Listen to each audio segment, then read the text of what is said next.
નમસ્કાર, આપ જોઈ રહ્યા છો લખત ન્યૂઝ અપડેટ ચેનલ। તમામ સમાચાર અને અપડેટ મેળવવા માટે ચેનલને સબસ્ક્રાઇબ કરો અને બેલ આઇકન પર ક્લિક કરો જેથી તમામ સમાચાર અને અપડેટ તમને મળી રહે। લખતર મોતીસર તળાવમાં આવેલા આરાની સફાઈનું કામ અધૂરું કરતા મહિલાઓએ લખતર ગ્રામ પંચાયત સામે રોષ વ્યક્ત કર્યો। મહિલાઓએ આરામાં પડેલી માછલી દેખાડી અડધી કલાક આરામાં રહેવું મુશ્કેલ થઈ પડે છે તેમ જણાવ્યું। લખતર ગ્રામ પંચાયતની કામગીરી દિવસે ને દિવસે કથળતી જાય છે તેવો ઘાટ સર્જાયો છે। થોડા દિવસ પહેલા આરાની સફાઈની હોવાના ન્યૂઝ મીડિયામાં આવતા લખતર ગ્રામ પંચાયત તંત્ર સફાળું જાગ્યું હતું અને સફાઈ શરૂ કરાવી હતી, પરંતુ અગમ્ય કારણોસર સફાઈ અધૂરી છોડી દેવામાં આવી છે। કાપેલું ઘાસ આરામાં જ પડ્યું છે। આના કારણે આરામાં માછલીઓ મરી ગઈ હોવાનું જણાવી મહિલાઓએ જણાવ્યું હતું કે અમોએ આ અંગે લખતર ગ્રામ પંચાયત મહિલા સરપંચના વહીવટદાર પતિને ટેલિફોનિક જાણ કરી હતી, ત્યારે તેઓ લાજવાને બદલે ગાજ્યા હતા।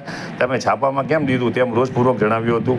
મોતીસર તળાવમાં બ્રહ્મપોળની બારી સામે આવેલા તમામ આરામાં કચરો, મરેલી માછલી, દારૂની ખાલી બોટલ સહિતની વસ્તુ દેખાડી હતી અને જણાવ્યું હતું કે તેમની વારંવારની રજૂઆત કરવા છતાં કોઈ કાર્યવાહી કરવામાં આવતી નથી। લખતર ગામની સમસ્યાના સમાચાર અવારનવાર ટીવીમાં છાપવામાં આવવા છતાં લખતર તાલુકા પંચાયતથી લઈ જિલ્લા વિકાસ અધિકારી, ગાંધીનગર પંચાયત મંત્રી, અગ્ર સચિવ, તપાસ સચિવ, તકેદારી આયોગ, એસીબી સહિતની ઓફિસ નિંદ્રાધીન હોવાનો ઘાટ સર્જાયો હોય તેવી સ્થિતિ નિર્માણ થઈ ચૂકી છે।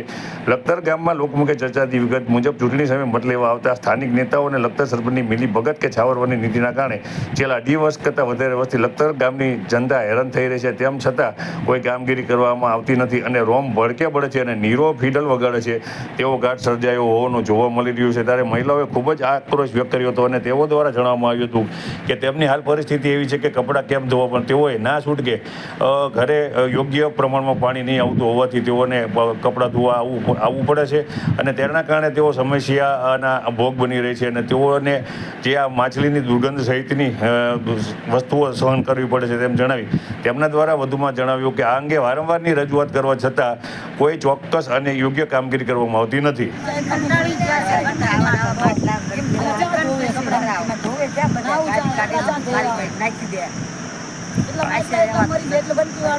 આ માટલા કેટલા દિવસથી મરી ગયેલા છે? કોઈ માટલા કાઢવા આવ્યું જ નથી।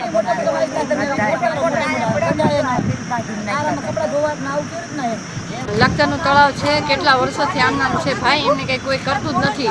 ઓલો કે હું કરું, ઓલો કે હું કરું, બરાબર, એકે કોઈ ધ્યાન દેવા નથી આવતું અને અહીંયા ઊભું નથી રહેવાતું તળાવમાં, એટલી બધી વાસ આવે છે। તમે જોવો ને તો 4 એકર નકરા ખડ ને ખાડા ઉડી ગયા, તોય કાંઈ ધ્યાન દેશ કોઈને કાંઈ પડી છે? ઓલો કે હું સરપંચમાં, ઓલો કે હું આવું, પણ એકે કોઈ ધ્યાન નથી દેતું ભાઈને કંઈ। શું કરવાનું? તો આ લખતરનું તળાવ છે, આમાં બહુ જ ગંદકી છે, કચરો કોઈ કાઢતા જ નથી। સરપંચને વારંવાર અમે કીધું, ફોન કર્યા, પણ કંઈ જ કરતા નથી। માછલા એટલા બધા મરી ગયા, એટલી દુર્ગંધ આવે, અહીં અડધો કલાક કોઈ બેસે ને તો એને ખબર પડે કે કેટલી વાસ આવે। એમને કપડાં ધોવા બેસાડો, ખબર પડે કે કેટલી ગંદકી છે। કોઈ આવતા નથી। હવે નહીંતર અમે મામલતદાર ઓફિસે જઈશું સુરેન્દ્રનગર।